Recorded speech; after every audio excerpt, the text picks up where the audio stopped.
珍妮特是一位大学生，也是蓝磨坊旅店的一名夜班服务员。在一个平常的夜晚，她像往常一样来到旅店，准备开始今晚的工作。可是谁也没有想到，危险也在悄悄的到来。没多久，珍妮特就被发现在岗位上失踪了。一天后，一名工人在一片树林里发现了她冰冷的尸体。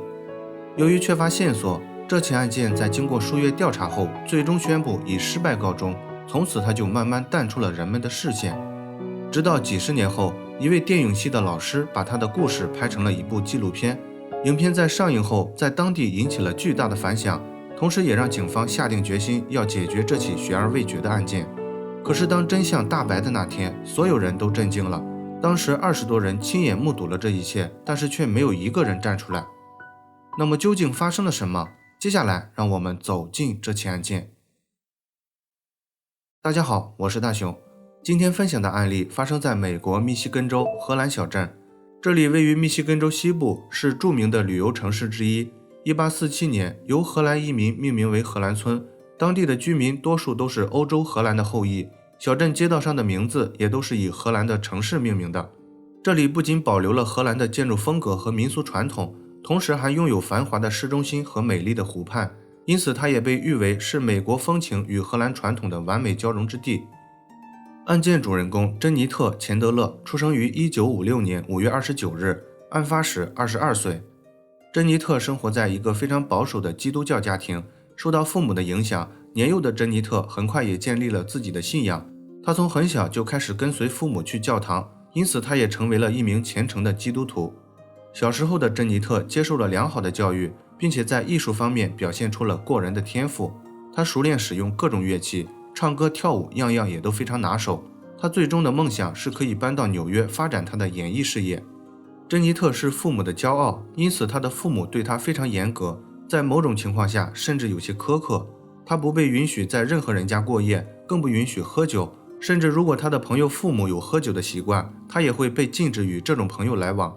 尽管在这种严格的教育下，珍妮特还是保守了相当外向的性格。她喜欢交朋友，也喜欢热闹。在上学期间，她也谈过几个男朋友，但是这种关系仅仅保持在精神层面上，因为她从小被灌输的价值观不允许她做出任何越轨的行为。高中毕业后，珍妮特去了一家护理学校，结果她刚上学没几天，她就发现自己被坏学生包围了。这种环境让她非常不舒服，她无法集中精力学习。于是他与父母商量后，又去了密西根州霍普学院开始学习声乐表演，这也是他梦寐以求的专业。珍妮特在刚刚进入学校时，她仍然是一个衣着保守、没有任何不良嗜好的好学生。她对其他同学抽烟喝酒的生活完全没有任何准备。但是时间久了，加上处于叛逆期的她，也开始尝试着打破界限。也就是在这段时间，珍妮特认识了一位中年男子。这名中年男子通过各种方法，最终达成了他的目的。于是珍妮特和这个中年男子谈起了恋爱，这段感情维持了1年多的时间。在此期间，他的父母并不知情。在大学期间，珍妮特为了支付上学的费用，她又在附近一个叫蓝磨坊的旅馆找到了一份夜班兼职的工作。蓝磨坊旅馆距离霍普学院大约5分钟左右的车程，所以这对她来说是一个非常完美的工作地点。她之所以能够找到这份工作，多亏了她的房东劳瑞帮忙。劳瑞是当时蓝磨坊旅店的经理，所以珍妮特非常轻松的就获得了这份工作。可是谁也没有想到，这份看似钱多事少离家近的工作，却让年轻的珍妮特失去了宝贵的生命。1979年1月31日凌晨2点左右，当地警局办公室接到了一个报警电话，报警人是一名叫罗伯特的安保人员。罗伯特声称自己居住的蓝磨坊旅馆疑似遭到了抢劫。接到报警后，警方立即赶往了事发现场。在到达后，他们找到了当时报警人罗伯特。根据罗伯特的描述，他当时正在房间里休息，突然他听到外面传来了一阵吵闹的声音，他隐约听到外面好像有个男人在说把钱拿出来。起初他并没有在意，但是在过了一会儿后，他走出了房间，结果发现前台的值班员珍妮特不见了，桌子上的收银机也被人打开了，所以他认为刚才可能是发生了抢劫。听完罗伯特的描述后，警方找来了旅店的经理劳瑞。劳瑞在经过盘点后告诉警方，他们一共丢失了大概500美元的现金，店员珍妮特也跟着一起消失了。起初警方认为很可能是珍妮特监守自盗，拿着钱逃跑了。不过他们在进一步勘查后发现，珍妮特的外套和个人物品都还在，桌子上的烟灰缸里还有一根没有抽完的香烟。这所有的迹象说明，珍妮特不可能是自己走出了旅店，她一定是被人劫持带走了。接下来，警方把这一消息告诉了珍妮特的父母，她的家人在得知后开始在周围寻找她的下落，同时警方也派出了一队人员在旅店附近进行了地毯式的搜索。当时正是1月份最寒冷的时候，外面的道路上有很多的积雪，这给警方的搜救行动制造了很大的麻烦。经过1天1夜的寻找，他们始终没有找到珍妮特的下落。1979年2月1日凌晨1点刚过，一名工人正驾驶着除雪车在密西根州南黑文公路上进行着道路清理的工作。当除雪车来到一处与森林相连的小路时，他发现了一些奇怪的东西。道路中间的雪地里出现了一条新的轮胎痕迹，这个反常的发现引起了他的注意，于是他下车跟着痕迹来到了一片树林里。接着他惊讶地发现一名年轻的女性倒在了雪堆里，这下可把他吓坏了，他立马跑到电话亭拨打了报警电话。警方在接到报警后很快赶了过来，经过核实，这名年轻的女性正是昨天刚刚失踪的女大学生珍妮特。当时珍妮特一丝不挂，周围没有任何遗物。警方在检查后，在现场发现了几个比较清晰的脚印和一块黄色的防水布，除此之外就没有了其他的线索。接下来他们把珍妮特的尸体送往了医院进行检查，尸检结果表明珍妮特死于窒息，死亡前曾遭到侵犯。虽然珍妮特有过被侵犯的迹象，但是法医在进一步检查时并没有在她的身上发现任何生物证据。由于这起案件没有目击者和有效的线索，警方只能通过她的人际关系着手。他们先后对珍妮特的家人以及朋友进行了询问，家人和朋友们都说珍妮特是一个非常善良友好的女孩，她从不与任何人发生冲突，他们也想不出有谁可能会伤害她。在接下来的几个月里，警方又挨个调查了在案发前后曾经在蓝磨坊居住过的客人以及当时的工作人员，他们记录整理了超过1000多页的笔录，但是仍然没有找到任何有用的线索。随着时间一天天的流逝，这起案件也逐渐遇冷，就像它刚被发现的那个寒冷的夜晚一样。警方最终宣布案件以侦破失败告终。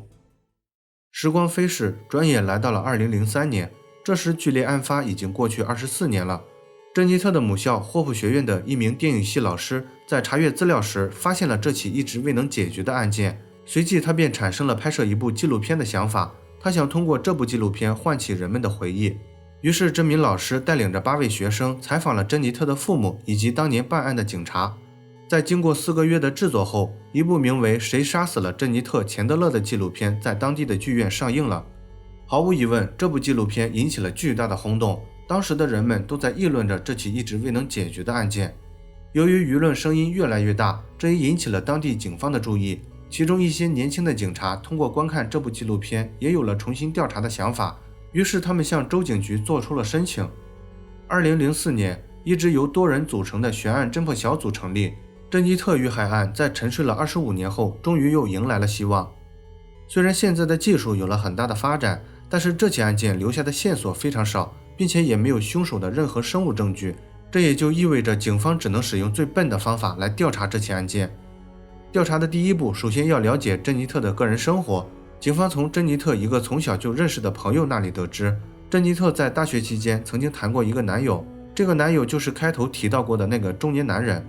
他的朋友表示，自从珍妮特与这个男人发生关系后，他的宗教观点就发生了改变，因为他意识到，即便是他做了违背信仰和父母灌输价值观的事情，他也不会遭到任何严重的后果。换句话说，就是不会像书上说的那样，做了错事马上就会下地狱。从此他就像变了一个人似的，也学会了抽烟喝酒，感情生活也比较混乱了。有了这条线索后，警方又找到了她当年的男友。她的男友此时已经成为了一个年迈的老人。当警方提起这段几十年前的经历时，这名男子表现出了非常复杂的情绪。他对警方说，这段关系让他感到非常羞耻，因为他当年利用了珍妮特对他的痴迷，欺骗了他。其实当时他已经是一个有家室的人了。这名男子表示，他们的关系仅仅维持了1年多的时间，在分手后他们就再也没有见过面。由于这名男子非常坦白，并且警方认为他没有作案动机，于是便排除了他的作案嫌疑。接下来警方拿出了尘封已久的卷宗，开始仔细查阅当年的办案经过。他们通过当年的办案材料，获得了几名嫌疑最大的人员名单以及他们的照片。这是一个由10几人组成的一个安保小组。经过了解当年荷兰小镇的发展历史，他们得知在案发的前一年，也就是1978年的冬天，当地一家油漆厂里近200名工会成员举办了大规模的罢工行动。为了维持秩序，这家油漆厂的老板从安保公司雇佣了一大批安保人员来到了小镇。当时的小镇上充斥着许多来自各地前来参加罢工的工人以及维持秩序的安保人员。这是个非常危险的信号，这说明当时的治安处在一个非常混乱的时期。而更加令人感到怀疑的是，当时的抗议者和安保人员都住在同一家旅店，这家旅店正是距离油漆厂几公里外的蓝磨坊。当时有80名保安和上百位抗议者住在这里，这些人的想法不同，却住在同一个地方，紧张的气氛可能会引发一场混乱的局面。另外，在珍妮特遇害后，罢工活动也得到了解决，然后这些参加罢工的工人以及维持秩序的保安都各自回到了家中。从时间线来看，这非常可疑，于是警方决定从这里下手。在与珍妮特的男友交谈完的2天后，他们飞往了宾夕法尼亚州，找到了当时珍妮特的好友兼老板劳瑞。此时劳瑞已经40多岁了，他是当地一家医院的护理员。当警方提起他的老友珍妮特时，劳瑞对他赞口不绝，称赞她是一个非常善良、多才多艺的女孩。但是当警方递给他一张珍妮特和几名来自蓝磨坊的安保人员照片时，劳瑞高兴的情绪很快发生了改变。劳瑞告诉警方，这些保安是一群喜欢聚会喝酒的野蛮人。珍妮特与这几个保安都发生过关系。有一次，珍妮特在上班期间，在一个空房间里与其中一个保安进行了约会。这件事情被他发现后，他非常气愤。他认为珍妮特不应该在上班期间做这种事情。这条线索引起了警方的注意，在此前他们从来没有了解过。不过这时警方有一个更加重要的人员需要采访，那就是当年的报警人罗伯特。为什么说怀疑罗伯特呢？原因是警方调取了当年报警时的电话录音，经过分析录音发现，罗伯特在报警时措辞非常谨慎，听起来像是反复排练过的样子，并且他说话的时候没有任何情绪波动，按照正常的习惯，一般不会出现这种情况。珍妮特遇害时，罗伯特39岁，是一家安保公司的保安，当年他就是在油漆厂维持秩序的众多保安中的其中一员。经过几十年的发展，现年65岁的罗伯特已经成家立业，并且育有1儿1女2个孩子。他与妻子在当地开办了一所美容学校，一家人在距离荷兰100多公里外的小镇上过上了体面的生活。当警方第一次找到罗伯特时，他感到非常惊讶。面对警方的询问，他也是像当年回答的那样，声称不知道发生了什么。不过警方在经过调查后发现，罗伯特有非常严重的酗酒习惯，他几乎每天都醉醺醺的，看起来不像是正常人。警方猜测他喝酒的原因似乎是想要忘掉某些让他感到痛苦的东西。他们认为这是一个很好的突破口。接下来他们采取了比较温和的态度，决定先尝试着和他交朋友。在后面的日子里，警方隔一段时间就会上门找罗伯特聊天。在经过几次接触后，罗伯特终于敞开了心扉。他对警方说，他和珍妮特的关系非常亲密，他们曾经多次在旅店进行过约会。这件事情警方在劳瑞那里已经知道了，所以他们并不怎么惊奇。可是接下来罗伯特说出了一段话，震惊了警方。罗伯特说，珍妮特在被谋杀的当晚和一些保安参加了一个派对，结果派对失控了。听到这里，警方立马提起了兴致，因为这是20多年来第一次有人提起这件事情。可是当警方继续询问当时发生的经过时，罗伯特突然沉默了。警方认为这是一个非常重要的线索，罗伯特一定知道一些可以破案的东西。在接下来的几个月里，警方多次前往了罗伯特的家里和他聊天，但是罗伯特始终对派对的事情闭口不谈。直到有一次，办案人员带着一盘 DVD 来到了罗伯特的家，他们给罗伯特播放了那部关于珍妮特的纪录片。警方与罗伯特一起看完了这部长达80分钟的影片，看完后罗伯特流泪了。警方趁着这个机会对罗伯特说道，你有一个和珍妮特一样大的女儿，如果你的女儿被杀了，你难道不想知道她发生了什么吗？也就是这段话让罗伯特彻底崩溃了，他把一切都告诉了警方。根据罗伯特的描述，当时他们一队人受雇来到荷兰小镇维持油漆厂的秩序，他们小队的几名成员被安排在蓝磨坊旅店居住。在这期间，一些保安开始和旅店的女服务员建立了关系。他描述这些关系是非常混乱，并且也是不固定的。在珍妮特还没有加入之前，他们之间的关系非常和谐，没有发生过任何不愉快的事情。可是当珍妮特来到旅店上班后，这个充满欲望和关系复杂的旅店就发生了一些微妙的变化。所有人都对珍妮特感兴趣，很多人都想和她交往，这其中就包括了旅店经理劳瑞的男友亚瑟。亚瑟也是一名保安，不过他是保安的头目，他平时不住在蓝磨坊，他住在一个更加高级的酒店里。慢慢的，珍妮特开始和亚瑟有了一些暧昧，这惹得劳瑞对他产生了很大的不满。没过多久，珍妮特又跟旅店其中一个女服务员的男友有了关系，这件事情被传到了亚瑟那里，这下珍妮特又把亚瑟得罪了。另外，这个女服务员也认为珍妮特抢了她的男友，所以她也对珍妮特充满了嫉妒和愤怒。由于这里面的关系非常混乱，我就不介绍了，反正就是类似的事情。最后，珍妮特得罪了一大批人。随着油漆厂罢工活动即将结束，几名保安和旅店的女服务员就想给她一个教训，于是他们便有了一个贬低她的计划。1979年1月31日午夜过后，珍妮特顺利到达了旅店，准备开始今晚的值班。这时，罗伯特和另外一个保安布巴尼尔森来到了前台，他们告诉珍妮特，他们在亚瑟的住处为他准备了一场惊喜派对。刚开始，珍妮特还是不想去的，因为他还有工作。这时，劳瑞走了出来，劳瑞说今天给他放假，让他好好放松一下，于是珍妮特才同意了。这时，布巴尼尔森拿出了一根布条蒙住了珍妮特的眼睛，他声称惊喜派对一定要保持神秘，于是珍妮特没有反抗，就被带到了车上。准备工作结束后，劳瑞和罗伯特留在了现场，制造了旅店遭受抢劫的假象。布巴尼尔森则独自开车带着不知所以的珍妮特来到了亚瑟所在的酒店房间里。此时房间里已经围满了20多个等待看好戏的男男女女，这其中一些是以亚瑟为首的安保人员，还有几名蓝磨坊旅店的女服务员。在关上门的那一刻，所有人都卸下了面具，他们对珍妮特进行了长时间的羞辱。亚瑟是第一个施暴的人员，之后他鼓励其他的保安轮番对珍妮特进行羞辱。此时在旅店应付完警察的罗伯特和劳瑞也赶到了派对地点，最后到达的罗伯特也参与了羞辱。令人感到难以置信的是，珍妮特的好友劳瑞是叫得最欢的那个，他对这种行为感到非常兴奋。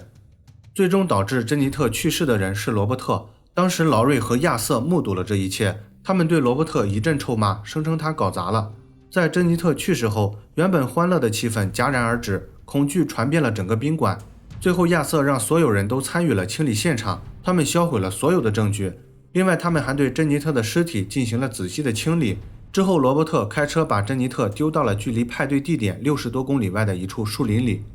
当时在现场的所有人都被亚瑟拍下了照片作为把柄，他说今天发生的事情所有人都有份，如果有人透露出去，你们都会受到牵连。他还威胁在现场几名旅店的女服务员，如果走漏半点风声，他们的下场将会和珍妮特一样。也就是这个举动让所有人都沉默了。现在警方有了较为完整的案发经过以及参与人员的名单，接下来他们又搜集了证据，以确保案件可以顺利地进入审判流程。他们首先找到了劳瑞，面对这些证据，劳瑞最终放弃了抵抗，他同意认罪，并且愿意作为证人以换取较轻的处罚。另外，警方还找到了当年参加过派对的其中几位女服务员，在警方的劝导下，他们也愿意站出来作为证人指控其他有过参与的人员。罗伯特也表示认罪，同时他也愿意作为证人讲述这一切。当时警方拟定了一份大约12人的犯罪名单，可惜他们并没有找到罗伯特口中亚瑟当年拍下来的现场照片。最终他们只对6人提起了指控，他们分别是亚瑟、安东尼·威廉姆斯、罗伯特·林奇、费雷迪·帕克、布巴尼尔森以及劳瑞。2006年9月，警方收集了他们当时可以掌握的全部证据，他们对6人提起了诉讼。最终亚瑟、安东尼·威廉姆斯、费雷迪·帕克、布巴尼尔森被判1级谋杀罪，判处终身监禁。罗伯特由于对案件起到了至关重要的作用，以及考虑到他的年纪是最大的，所以他被判2级谋杀罪，刑期25到40年。劳瑞由于和警方达成了协议，他也获得了较轻的2级谋杀罪，被判10到20年。最后再说一下他们的结局，劳瑞在2016年被释放出狱，现在的他已经恢复了自由身。亚瑟和布巴尼尔森在狱中因病去世，剩下的其他3人截止到现在仍然在监狱内服刑。好了，本期案件分享到这里也就结束了。如果你喜欢我的节目，请帮我点赞加关注，非常感谢大家的支持。我是大熊，咱们下期见。